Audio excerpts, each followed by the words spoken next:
आप सभी को डॉक्टर अनुपमा का नमस्कार। कहानियाँ जीवन होती हैं, रस की फुहार होती हैं।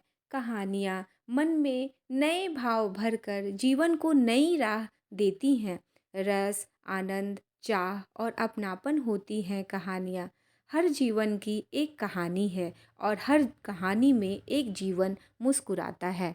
मैं डॉक्टर अनुपमा फ़लसफ़ा मंच के माध्यम से हाजिर हूँ एक कहानी के साथ, जो हमें जीवन को नए सिरे से देखने की, समझने की नई दृष्टि देती है। तो अब आइए हम सभी कहानी का आनंद लेते हैं। पूर्व धारणा। एक बार एक 26 साल का युवा और उसके पिता रेलगाड़ी में सफ़र कर रहे थे। वह लड़का बार बार रेलगाड़ी की खिड़की से बाहर झांक रहा था और पेड़ पौधों को देखकर जोर जोर से चिल्ला रहा था और हंस रहा था। पास ही की सीट पर एक दंपत्ति बैठे हुए थे। उनको उस 26 साल के युवक का पेड़ पौधों को देखकर ज़ोर-ज़ोर से हंसना बहुत ही अजीब लग रहा था। वह 26 साल का युवक ऐसे व्यवहार कर रहा था जैसा कि एक छोटा बच्चा पहली बार किसी नई वस्तु को देखकर करता है। यह देखकर वह दंपति बहुत ही असहज हो रहे थे और उस युवक को बहुत ही अजीब निगाहों से देख रहे थे। तभी उस युवक के पिता ने अपने बेटे से कहा, देखो बेटा, बाहर आसमान में बादलों को देखो, वे भी हमारे साथ दौड़ लगा रहे हैं।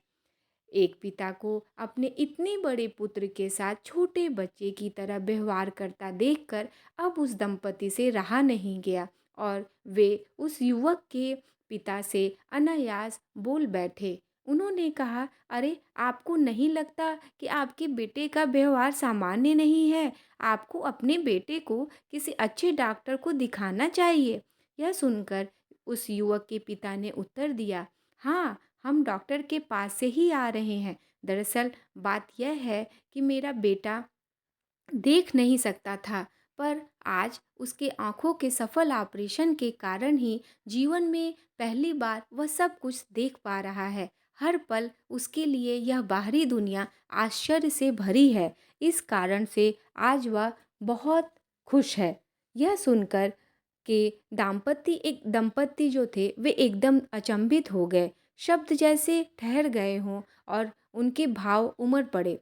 अब उन्हें अपनी सोच और व्यवहार पर पश्चाताप हो रहा था। दोस्तों, ऐसा अक्सर होता है कि हम बिना सोचे समझे लोगों के प्रति पूर्व धारणा बना लेते हैं और उस व्यक्ति के प्रति हमारी सोच और हमारा व्यवहार पूर्व धारणा की गुलाम हो जाती है। हम कभी भी उससे हटकर सोच नहीं पाते। आइए हम बिना किसी पूर्वाग्रह या किसी पूर्व धारणा के खुले मन और खुले हृदय से लोगों को समझने की कोशिश करें। यह हमारे विवेक को दर्शाता है, जो कि योग का पहला कदम है। यदि हम निष्पक्ष होकर के नहीं सोच पाएंगे तो हम हमेशा पूर्वाग्रह से ग्रसित रहेंगे। उम्मीद करती हूँ आप सभी को कहानी अच्छी लगी होगी। मैं फिर हाजिर होऊंगी एक नई कहानी के साथ। तब तक के लिए आप सभी को पुनः मेरा नमस्कार।